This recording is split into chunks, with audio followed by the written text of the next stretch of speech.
17 मार्च रविवार दिन भर में स्वागत है आपका। मैं हूं फैसल मोहम्मद अली।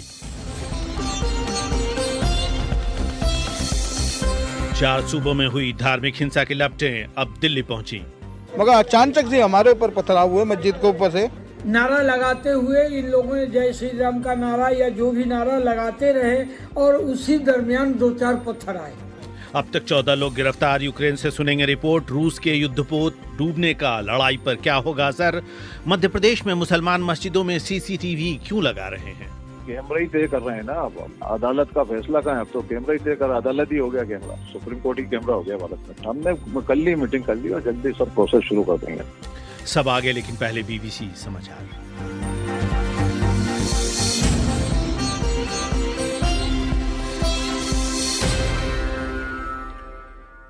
बीबीसी समाचार। लीबिया के नेशनल ऑयल कॉरपोरेशन ने कहा है कि कुछ अज्ञात लोगों के हमले के बाद जो लोगों को वहां काम करने से रोक रहे हैं, एल फील्ड से तेल निकालने का काम बंद कर दिया गया है।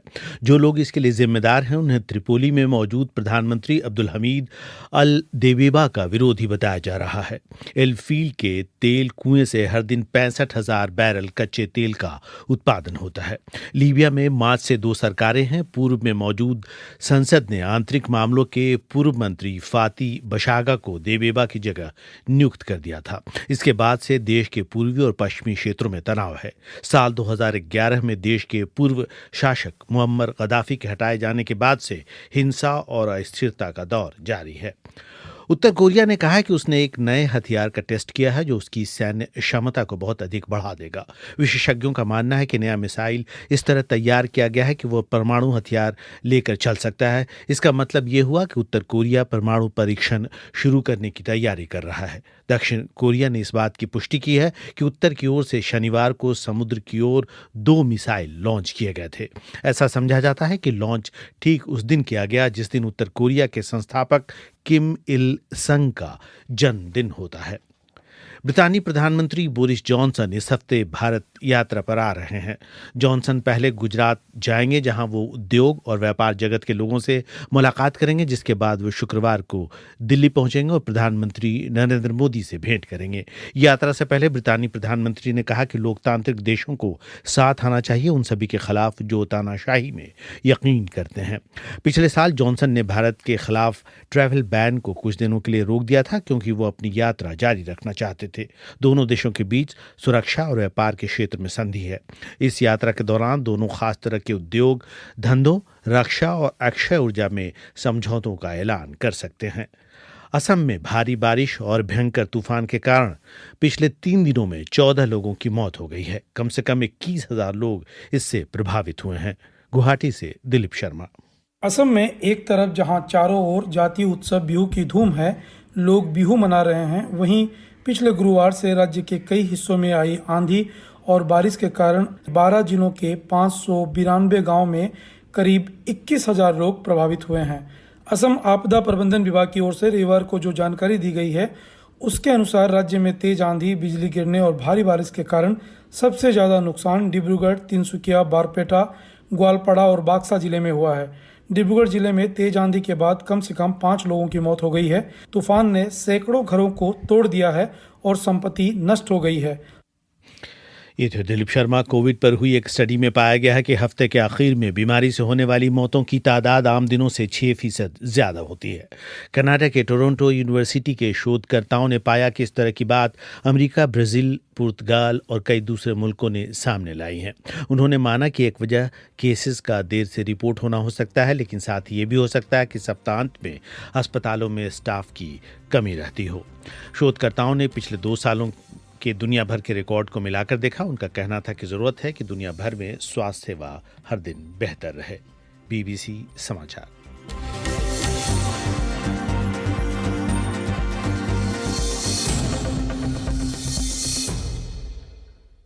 हमारे स्टूडियो की घड़ी में इस वक्त 7:34 हुआ चाहता है। दिन भर की खबरों को समेटे बीबीसी हिंदी का डिजिटल रेडियो बुलेटिन दिन भर और मैं फैसल मोहम्मद अली। नमस्कार।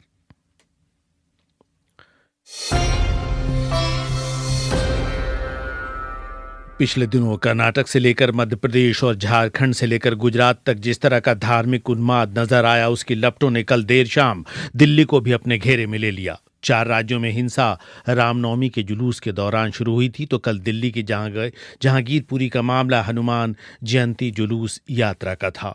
2 साल पहले यानी 2020 के दिल्ली के जख्म अब तक शायद भरे भी ना होंगे। अब उन जख्मों पर मरहम लगाए जाने की बजाय एक बार फिर शहर दिल्ली को नफरत की आग में झोंक दिया गया है। मेरे साथी और बीबीसी संवाददाता विनीत खरे आज दंगाग्रस्त इलाके के कुछ हिस्सों में गए और वहां लोगों से बातचीत कर ये रिपोर्ट हमें भेजी है। दिल्ली के जहांगीरपुरी पुलिस स्टेशन के बाहर का मंजर। हम पुलिस के पास मदद मांगने आते हैं, पुलिस वाले हम पे मारेंगे, हम पे हाथ जोड़ेंगे, ये कोई बात है? कोई सुनवाई नहीं कर रहे और पुलिस वाले आए भी बाहर तो कह रहे वाले और मार भी रहे हैं कि इनको भी बंद करो। ये है हनुमान जयंती की शोभा यात्रा के दौरान हुई हिंसा में गिरफ्तार लोगों का परिवार। हिंदू नववर्ष रामनवमी के बाद अब हनुमान जयंती की शोभा यात्रा के दौरान शनिवार को हिंसा हुई है। 2020 दंगों के बाद दिल्ली में ये सांप्रदायिक टकराव का पहला मामला है। स्थानीय लोगों के मुताबिक इलाके में पहले कभी ऐसी घटना नहीं हुई। गौरी शंकर गुप्ता उस यात्रा में शामिल थे। तो हम शोभा यात्रा के अंदर प्रसाद बांटते हुए आराम से शांति हुए उनके मस्जिद के पास से निकले तो उन्होंने हमारा काफिला रोका। ठीक है, हमने कहा भाई हम कोई जय श्री राम के नारे नहीं लगा रहे और आपके आस्था के साथ हम खिलवाड़ नहीं कर रहे, क्योंकि आपका रोजे का टाइम है। मगर अचानक से हमारे ऊपर पथराव हुए मस्जिद के ऊपर से और घरों के ऊपर से लेडीज तक उन्होंने पत्थर मारे हमारे को। बड़ी मुश्किल से हम अपने हनुमान जी की मूर्ति जो शोभा यात्रा की थी उन्हें घसीटते हुए लेके आए, बड़ी मुश्किल से अपनी जान पे खेलते हुए। पूरी प्लानिंग थी हमारे को, पूरा घेर के, पूरा उस रोड पे हमारे को घेर के मारा गया। यहाँ की तंग गलियों से होते हुए हम शोभा यात्रा के संयोजक सुखेन सरकार के पास पहुंचे। उनके आसपास माहौल तनावपूर्ण था। पत्थरबाजी तो उन लोग तो झुंड में, आपको किसी ने वीडियो भी बनाया हुआ देखे होंगे, कम से कम ना भी तो मेरा ख्याल से 250-300 लोग होंगे एक इकट्ठे झुंड में। लोग तो हमारे भी थे मगर हम लोग तो लड़ाई झगड़ा करने के मूड में नहीं थे ना जी। हम लोग तो अपना शुभ यात्रा निकल के हम लोग सामने सामने भगवा ध्वज के लेके आ रहे थे, नहीं हटते थे हम लोग। जो ऊपर से जैसे लग रहा है ना बारिश हो रहा है, पत्थरों की यार शीशे की बोतलों की मतलब बारिश हो रहा है। ये समझ पाए कि आखिर मतलब क्यों हुआ, क्या वजह थी? क्यों हुआ क्या पता, जलन है जय श्री राम नाम की, इसकी वजह से भगवा कलर से उन लोगों को जलन है। बातचीत के बाद निकलते वक्त ऐसा लगा कि प्रशासन के सामने मामले को संजीदगी से संभालने की चुनौती है। घटना की जगह से कुछ ही दूर बसा जहांगीरपुरी सी ब्लॉक का भीड़ भरा इलाका। यहाँ बड़ी संख्या में बंगाली बोलने वाले मुसलमान रहते हैं। यहाँ अलग ही कहानी सुनने को मिलती है। मोहम्मद सलाउद्दीन जहांगीरपुरी में सी ब्लॉक स्थित मस्जिद के प्रबंधक हैं। हमारे तरफ से हमारे बच्चे आखिर तक खामोश रहे। जब देखे कि मस्जिद के ऊपर कोई हमला हो रहा है या मस्जिद के ऊपर पत्थरबाजी हो रही है तो हम बर्दाश्त तो कर नहीं सकते। फिर क्या हुआ? फिर पत्थरबाजी हुई मस्जिद की तरफ से। मस्जिद के अंदर से कोई पत्थरबाजी नहीं हुई है, ये रोड पे ही हुई है। लोगों ने किया है, पब्लिक ने किया है। नारा लगाते हुए इन लोगों ने जय श्री राम का नारा या जो भी नारा लगाते रहे और उसी दरमियान 2-4 पत्थर आए यात्रा की ओर से। फिर वो पत्थर जब आए तो इधर से भी पत्थरबाजी बच्चों ने शुरू कर दिया। शहादत अली घटना के चश्मदीद हैं। जहाँ जहाँ रैली हो रहा था ना, जितनी जगह पे सारे इकट्ठा होकर शाम को ठीक अफ्तारी के टाइम, जिस टाइम हम लोग अपने घर पे थे, अफ्तारी का बंदोबस्त कर रहे थे, उस टाइम ये लोग अचानक से एकदम आके एकदम पत्थरबाजी करने लगे और जय श्री राम का नारा लगा के और मस्जिदों में घुस गए झंडा लगाने के लिए। तो कुछ लोग हमारे यहाँ के जो बड़े बुजुर्ग जो थे वो लोग धक्का मुक्की मार के थोड़ा समझाने की कोशिश की थी, लेकिन उन लोग समझा नहीं। फिर कुछ लोग यहाँ आ गए तो हाथापाती फिर थोड़ा हो गया। पुलिस ने अभी तक 14 लोगों को गिरफ्तार किया है, जांच जारी है। दीपेंद्र पाठक दिल्ली पुलिस में स्पेशल सीपी हैं। अभी इसका एम्बिट जो हम लोग जितने हमारे जो सीसीटीवी फुटेजेस हैं, वीडियो का जो फुटेजेस है या जो ह्यूमन इंटेलिजेंस का जो बेसिस है, इन तमाम एंगल से हम काम कर रहे हैं और जो कोई भी इस अप्रिय घटना में, इस अनफॉर्चुनेट दंगे के इंसिडेंट में लिप्त पाया जाएगा और पाया जा रहा है, उन सब के ऊपर कड़ी प्रोफेशनल कानूनी कार्रवाई होगी। प्रशासन शांति की कोशिशें कर रहा है, सड़कों पर सुरक्षा बल तैनात हैं, लेकिन लोगों से बात करें तो लगता है एक दूसरे को लेकर असुरक्षा की भावना गहरी हो रही है, दूरियां बढ़ रही हैं। विनीत खरे, बीबीसी, जहांगीरपुरी, दिल्ली। पुलिस ने कल हुए दंगों को लेकर अब तक 14 लोगों को गिरफ्तार किया है। इन सब पर दंगा, गैर कानूनी ढंग से इकट्ठे होने, हत्या और दूसरी संगीन धाराओं में मुकदमा दर्ज किया गया है।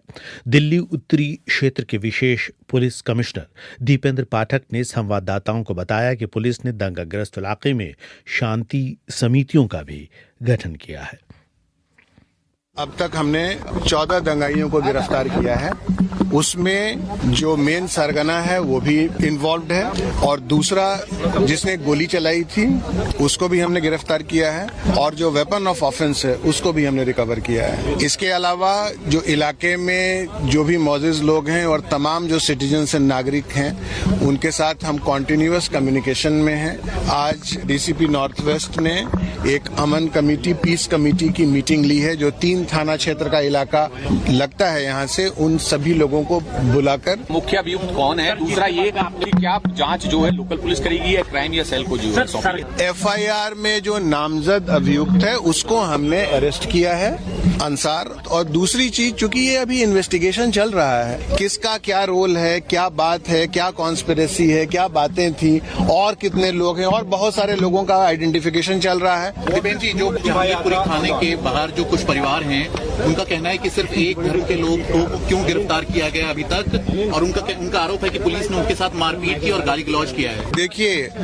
अभी तो एट फर्स्ट इंस्टेंस जो भी नाम, जो भी लोगों का आइडेंटिफिकेशन हुआ है वो गिरफ्तार हुआ। अभी तो इन्वेस्टिगेशन शुरू हुआ है। देखिए, आगे की स्थिति के लिए जो यहाँ का इलाका है इसको सेक्टर्स डिवीजन में बांट दिया गया है। सीनियर अफसर, आउटसाइड फोर्स और जो हर गली और हर नुक्कड़ का ख्याल रखकर वहाँ पर एडिक्वेट पुलिस की व्यवस्था है। शोभा यात्रा का रूट था, क्या अपने ऑन रूट पर थी या फिर इधर उधर भी?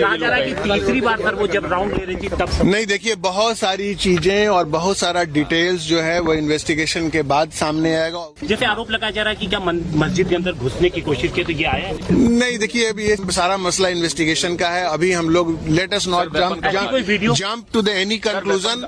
पुलिस की मौजूदगी में ये सब हो जाता है, क्या पुलिस की तादाद कम थी या आखिर हुआ कैसे? देखिए, सबसे पहले जब शोभा यात्रा हो रही थी और जो वर्बल फिजिकल ऑल्टरकेशन और दंगा की स्थिति जब पैदा हुई है, चूंकि पुलिस साथ में थी इसीलिए पुलिसकर्मी थे, इन्होंने ह्यूमन वॉल बनाकर दोनों ग्रुप को बिल्कुल अलग कर घंटों कंटेन करके रखा है, अश्रु गैस के गोले छोड़े हैं। वही कारण है कि आप देख रहे हैं कि जो पुलिसकर्मी, 7-8 पुलिसकर्मी घायल हुए हैं। और कुछ श्रोताओं के संदेश। रघुवर कुमार सोनी याद दिलाना चाहते हैं कि भारत धर्मनिरपेक्ष और लोकतांत्रिक गणराज्य है, यहाँ धार्मिक हिंसा जो है वो अशोभनीय है।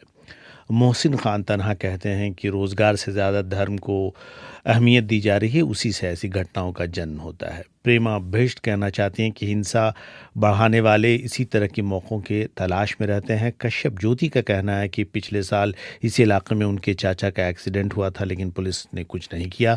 परमवीर रावत कहते हैं कि एक दंगाग्रस्त इलाका जो है उसको चिन्हित करना चाहिए और पुलिस को कठोर कार्रवाई करनी चाहिए। और वही आखिर में अरविंद वरुण कहते हैं कि धार्मिक उन्माद संगठित रूप से फैलाया जा रहा है, पूरे देश में फैल सकता है, इसके पीछे कौन सी ताकत है ये दुनिया जानती है।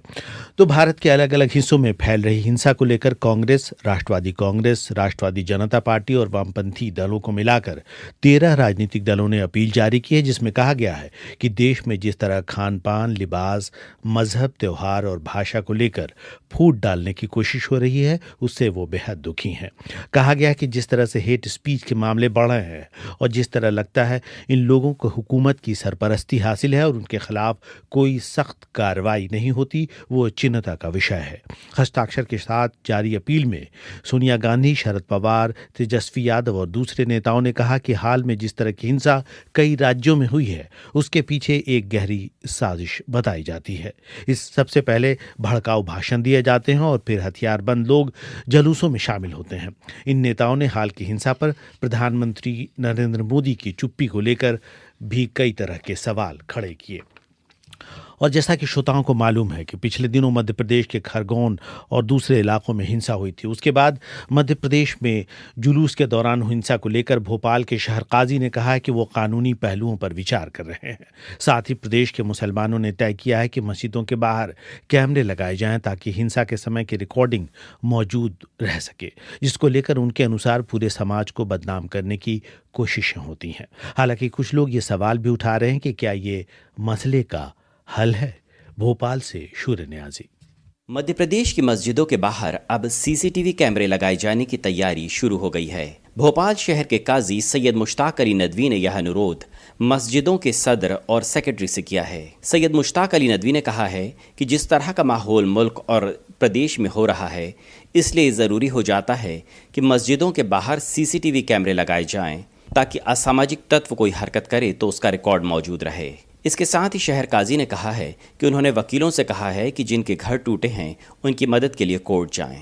अब हमने अपने लोगों से कहा है, अपने वकीलों से कहा है, वो जाएं अपने जाने। जी, हमने लायर से कह दिया कि उस सिलसिले में देखकर अपने करें। ठीक। सीसीटीवी कैमरे लगाने की बात का समर्थन गृह मंत्री नरोत्तम मिश्रा ने भी किया है। उन्होंने कहा है कि एक अच्छी पहल है और मस्जिदों के बाहर सीसीटीवी कैमरे लगाए जाना चाहिए।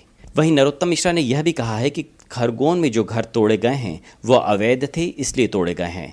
साथ ही उन्होंने ये भी कहा कि जो कोर्ट जाना चाहते हैं वो जा सकते हैं। हमने बताया कि जो अवैध है, जो नगरपालिका नियम के अंतर्गत वैसे अनुमतियां लिए बिना लिए बने हुए हैं, उन पर कार्रवाई हो रही है। कानूनी राय वो ले रहे हैं तो इसमें कोई बुराई नहीं है। हमने भी कानूनी राय लेकर ही किया है। उधर इंदौर के शहर काजी डॉक्टर इशरत अली ने भी सीसीटीवी कैमरे लगाए जाने का मुहिम का समर्थन किया है। उन्होंने बताया कि इंदौर में भी यह काम शुरू किया जा रहा है।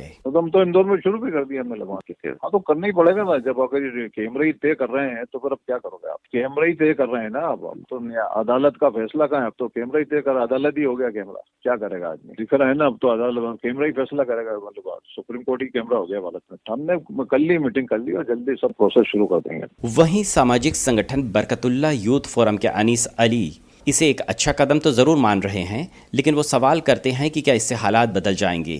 उन्होंने कहा कि जब मामला पुलिस के पास जाता है तो कितने मामलों में कार्रवाई की जाती है। सीसीटीवी कैमरे लगवाना मस्जिदों में एक अच्छा कदम है। इससे उन असामाजिक तत्वों पर नज़र रखी जा सकती है जो माहौल ख़राब करना चाहते हैं। मगर क्या इससे मसले का हल होगा? सवाल वही है कि रोज़ाना हेड क्राइम के जितने वीडियो हमारे सामने आते हैं उनमें कितने मामलों पर पुलिस एक्शन लेती है। इसलिए मेरा मानना यह है कि एक्शन अहम है। मध्य प्रदेश के खरगोन और सेंधवा में हिंदू मुसलमानों के बीच 10 अप्रैल को राम नवमी के जुलूस निकालने के दौरान पत्थरबाजी हुई थी। उसके बाद से मुस्लिम समाज भी अपनी सुरक्षा को लेकर सचेत हो गया है। खरगोन में हुए दंगे के बाद शहर में कर्फ्यू लगा दिया गया था और पत्थरबाजी के आरोप में कई मुसलमानों को गिरफ्तार करके उनके मकानों को ढा दिया गया है। इस मामले में अब तक तकरीबन 100 लोगों को गिरफ्तार किया जा चुका है। शूर्य Niazi, BBC news, Bhopal.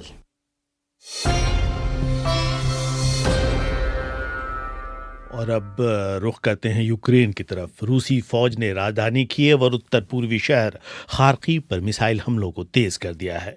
Kharkiv Ukraine का दूसरा बड़ा शहर है। समझा जाता है कि तेजी इसलिए लाई जा रही है ताकि यूक्रेनी सेना पूरब का बचाव ठीक से न कर सके। रूस हाल के दिनों में यूक्रेन की पूर्वी क्षेत्र में लड़ाई को केंद्रित करने की कोशिश कर रहा है। मुल्क के दूसरे हिस्सों में भी हमले तेज हो रहे हैं, जो यूक्रेन और उसके पश्चिमी समर्थक देशों को एक तरह से शायद ये याद दिलाने की कोशिश है कि रूस के हमले आने वाले दिनों में शायद थमने नहीं जा रहे। पूरी रिपोर्ट अभय कुमार सिंह से। रूस के रक्षा मंत्रालय के प्रवक्ता आइगोर कोनाशिकोव ने दावा किया कि सेना ने अज़ोवस्टाल मेटल वर्क्स कारखाने के इलाके को छोड़कर मारियोपोल के दूसरे शहरी इलाकों को खाली करवा लिया है। Вся городская территория Мариуполя полностью зачищена от боевиков нацистского формирования Азов। मारियोपोल के पूरे शहरी इलाके को नाजियों वाले अज़ोव भाड़े के सैनिकों और यूक्रेनी फौजियों से खाली करवा लिया गया है। यूक्रेन की जो फौज बची है वो अज़ोवस्टाल मेटल वर्क्स कारखाने तक सीमित है। अगर वो जान बचाना चाहते हैं तो उनके पास एक ही रास्ता है कि वो हथियार डाल दें। रूस के रक्षा मंत्रालय के प्रवक्ता आइगोर कोनाशिकोव के शब्द। रूसी अधिकारी का कहना था कि शहर का बचाव करते अब तक 4000 यूक्रेनी सैनिक अपनी जान गंवा चुके हैं। हालांकि स्वतंत्र तौर पर इस आंकड़े की पुष्टि नहीं की जा सकी है। समाचार एजेंसी रॉयटर्स के संवाददाता पास ही मौजूद एक दूसरे कारखाने तक पहुंचने में कामयाब हुए हैं, लेकिन उन्हें वहां लोहे के टूटे फूटे टुकड़े, बम से उड़ गए कंक्रीट के टुकड़ों के अलावा कोई भी यूक्रेन का सैनिक नहीं नजर आया। रूस ने यूक्रेनी सैनिकों को सरेंडर करने के लिए आज तक का समय दिया है और कहा है कि अगर वो ऐसा करते हैं तो उनकी जान बख्श दी जाएगी। 6 सप्ताह की जंग के बाद लगता है कि मारियोपोल पर रूस का कब्जा अब होने ही वाला है। बीबीसी के सुरक्षा मामलों के संवाददाता फ्रैंक गार्डनर का कहना है कि मारियोपोल विजय से रूस की सेना का न सिर्फ मनोबल बढ़ेगा, बल्कि ये दोबास और क्रामिया के बीच सीधा रास्ता खोल देगा और यूक्रेन की अर्थव्यवस्था के लिए बड़ा धक्का होगा, क्योंकि ये बंदरगाह है। दूसरी तरफ लगातार दूसरे दिन भी कीव के मिलिट्री औद्योगिक ठिकाने रूसी सेना की तोपों के मुहाने पर रहे। आज सुबह ही एक प्लांट पर हमला हुआ जो तोप और बख्तरबंद गाड़ियां तैयार करता था। कीव के दक्षिण पूर्वी शहर पोल्टावा के क्षेत्रीय गवर्नर ने खबर दी है कि वहां रात में एक सैनिक ठिकाने को निशाना बनाया गया। साथ ही एक सैनिक हवाई अड्डे पर हमला भी किया गया। शुक्रवार को रूस ने नेपच्यून एंटीशिप क्रूज मिसाइल बनाने वाले प्लांट को तबाह कर दिया था। इसी तरह की मिसाइल ने रूसी नौसेना के युद्धपोत मोस्कवा पर हमला किया था, जो डूब गया। मोस्कवा पर हमले के पहले रूस का ध्यान पूर्व और दक्षिण की तरफ लग गया था। कीव के पुलिस प्रमुख ने 2 दिन पहले कहा था कि जो इलाके रूसी सैनिकों से खाली हुए हैं वहां 900 शव पाए गए हैं। Сьогодні буде перетнута межа 900 тіл загиблих цивільних, підкреслю. अब तक 900 नागरिकों की मौत हो चुकी है। मैं फिर से कहना चाहता हूँ, नागरिकों की। जिन लोगों की लाशें मिली हैं और उन्हें फॉरेंसिक जांच के लिए भेज दिया गया है, ये सभी रूसी सैनिकों के हाथों मारे गए। Загиблих від рук безпосередньо російської आर्मी। इससे पहले बूचा शहर में 350 लाशें मिली थीं। बचावकर्मी अभी भी मलबों के भीतर बुर्दयांका और माकारीव में शवों को ढूंढने की कोशिश कर रहे हैं। कीव को घेरने के चलते रूस ने इन इलाकों की घेराबंदी कर दी थी। इधर राष्ट्रपति वोलोदिमीर जेलेंस्की ने कहा है कि अगर मारियोपोल का बचाव कर रहे सैनिकों का खात्मा किया जाता है तो रूस के साथ शांति की किसी तरह की बातचीत खत्म हो जाएगी। जैसा कि आप जानते हैं कि रूस का एक बहुत ही अहम जंगी जहाज क्षतिग्रस्त होने के बाद काला सागर या ब्लैक सी में डूब गया है। 1980 के दशक में तैयार रूस का ये युद्धपोत पहले भी कई संघर्षों जैसे सीरिया में हिस्सा ले चुका था और यूक्रेन युद्ध के 50 दिनों में भी इसकी भूमिका बहुत अहम रही थी। बल्कि इससे यूक्रेन के किसी भी हिस्से में मिसाइल से मार की जा सकती थी। युद्धपोत के डूबने की वजह को लेकर रूस और यूक्रेन के अपने अपने दावे हैं। क्या हैं दोनों के दावे और इस जंगी जहाज के डूबने का रूस के युद्ध पर किस तरह का असर होगा, जानते हैं गुरप्रीत सैनी से। रूसी रक्षा मंत्रालय ने कहा है कि जहाज पर रखे गए गोला बारूद में आग लग गई और युद्धपोत को नुकसान पहुंचा और वो बंदरगाह ले जाते वक्त डूब गया। वहीं यूक्रेन का दावा है कि उसके नेपच्यून मिसाइल ने पोत को नुकसान पहुंचाया और फिर डुबो दिया। यूक्रेनी अधिकारियों ने फेसबुक पर लिखे एक पोस्ट में बताया है कि युद्धपोत पर हो रहे विस्फोट और खराब मौसम के कारण युद्धपोत के चालक दल के सदस्यों को वहां से निकालने में काफी मुश्किलें हुई। रूस ने कल नौसैनिकों का एक वीडियो फुटेज जारी किया जिसमें उसके अनुसार चालक दल के लोग शामिल थे जो एक परेड में हिस्सा ले रहे थे। यानी वो कहना चाहता है कि युद्धपोत पर सवार लोग बचा लिए गए थे। मोस्कवा नाम का युद्धपोत मूलतः सोवियत संघ के जमाने में तैयार हुआ था और 80 के दशक से ये काम कर रहा है। 2014 में क्राइमिया के रूस के कब्जे में आने के बाद काले सागर में रूसी सेना का दबदबा रहा है। मौजूदा संघर्ष में भी इस बेड़े से यूक्रेन में कहीं भी मिसाइल दागी जा सकती है और मारियोपोल को कब्जे में लेने के प्रयासों में भी इसका बड़ा महत्व रहा है। पूर्व में इस युद्धपोत को सीरिया के संघर्ष में भी तैनात किया गया था, जहां उसने सीरिया में मौजूद रूसी सेना को नौसैनिक सुरक्षा प्रदान की थी। दावा किया जाता है कि इस युद्धपोत पर कथित तौर पर 16 वल्कन एंटीशिप मिसाइलों के अलावा कई एंटी सबमरीन और माइन टॉर्पीडो जैसे हथियार भी मौजूद थे। अगर यूक्रेन के हमले का दावा सही है तो दूसरे विश्व युद्ध के बाद दुश्मन के हमले के बाद डूबने वाला ये सबसे बड़ा जंगी जहाज होगा। इस युद्धपोत का वजन 12,490 टन बताया जाता है। यूक्रेन पर हमले के बाद रूस ने अपना ये दूसरा बड़ा जहाज खोया है। इससे पहले मार्च में यूक्रेन के हमले से सेराटोव लैंडिंग जहाज बर्दियांस्क के बंदरगाह में बर्बाद हो गया था। बीबीसी से बात करते हुए international institute for strategic studies से जुड़े नेवल एक्सपर्ट जोनाथन बेंथन ने बताया, मॉस्क्वा एक स्लावा क्लास का युद्धक जहाज था जो कि रूस की एक्टिव फ्लीट का सबसे सुरक्षित माना जाने वाला जहाज था। यह जहाज triple tier air defence system से लैस था, जिसे ठीक से इस्तेमाल किए जाने पर नेपच्यून से बचने के 3 मौके मिल सकते हैं। मीडियम और शॉर्ट रेंज डिफेंस क्षमताओं के अतिरिक्त यह 6 short range close in weapon system को इस्तेमाल कर सकता है। बेंथन के मुताबिक मॉस्कवा पर 360 degree anti air defence coverage होनी चाहिए थी। Close in weapon system 1 minute में 5000 राउंड फायर कर सकता है, जो कि इस युद्धपोत के चारों ओर एक तरह का रक्षा कवच बना सकता है। ये इस जहाज का आखिरी सुरक्षा घेरे जैसा है। अगर ये हमला एक मिसाइल से किया गया है तो ये रूसी सरफेस फ्लीट के आधुनिकीकरण की क्षमताओं पर सवाल उठाता है कि क्या उसके पास पर्याप्त गोला बारूद था या इसमें इंजीनियरिंग से जुड़ी खामियां थी, क्योंकि 3 स्तरीय एंटी एयर डिफेंस सिस्टम के बाद इस युद्धक जहाज पर हमला करना बेहद मुश्किल होता। इस युद्धक जहाज के नष्ट होने के बाद यूक्रेन और रूस के बीच बीते 50 दिनों से जारी संघर्ष में एक नया दौर शुरू होने की आशंका जताई जा रही है। इसकी बानगी कीयेव एवं लवीव पर हुए ताज़ा हमलों में मिलती है। रूस ने यूक्रेन की राजधानी कीयेव और लवीव पर किए ताज़ा हमलों में यूक्रेन के कई सैन्य ठिकानों को निशाना बनाया है। निप्रो में मौजूद बीबीसी संवाददाता टॉम बेटमैन की खबर के मुताबिक रूस मारियोपोल आने और शहर से बाहर जाने को पूरी तरह प्रतिबंधित करने की योजना बना रहा है। अंतर्राष्ट्रीय मामलों के जानकार सैमुअल रमानी ने ट्विटर पर लिखा है कि मॉस्कवा के नष्ट होने की वजह से रूस में स्पेशल मिलिट्री ऑपरेशन को यूक्रेन के साथ युद्ध का औपचारिक दर्जा दिए जाने की मांग उठने लगी है। कहा जा रहा है कि अगर रूस ये रास्ता अख्तियार करता है तो इस युद्ध में ज्यादा सैनिकों की भर्ती करने से लेकर अपने सहयोगियों से मदद लेने जैसे विकल्प खुल सकते हैं।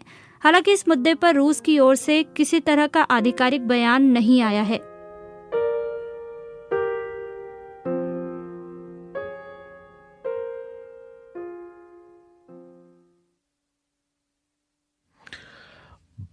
और ये थी गुरप्रीत सैनी।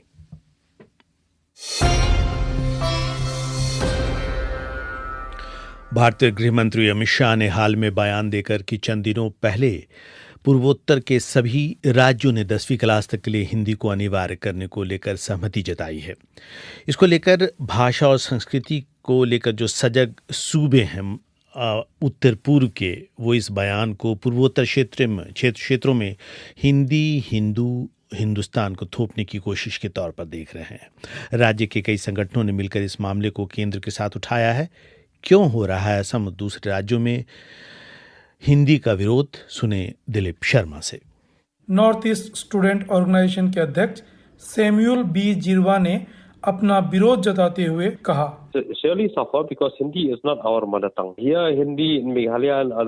निश्चित तौर पर हमारी मातृभाषा को नुकसान होगा, क्योंकि हिंदी हमारी मातृभाषा नहीं है। मेघालय और पूर्वोत्तर के अन्य राज्यों में हिंदी एक वैकल्पिक विषय है। हमें वैकल्पिक विषय के रूप में हिंदी को रखने पर कोई आपत्ति नहीं है, लेकिन यहाँ के छात्र छात्राओं पर जबरन हिंदी थोपने की ये बात किसी भी लिहाज से मंजूर नहीं है। ये थे नॉर्थ ईस्ट स्टूडेंट ऑर्गेनाइजेशन के अध्यक्ष सैमुअल बी जिरवा के शब्द।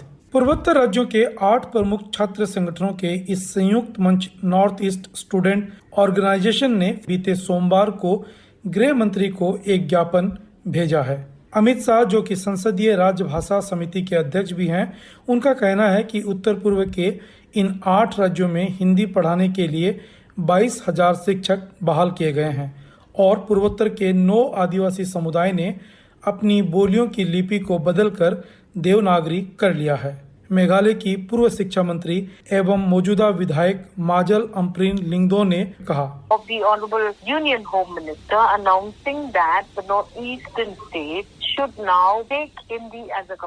पूर्वोत्तर के लोगों की भाषा से जुड़ा मुद्दा हमेशा से बेहद संवेदनशील रहा है।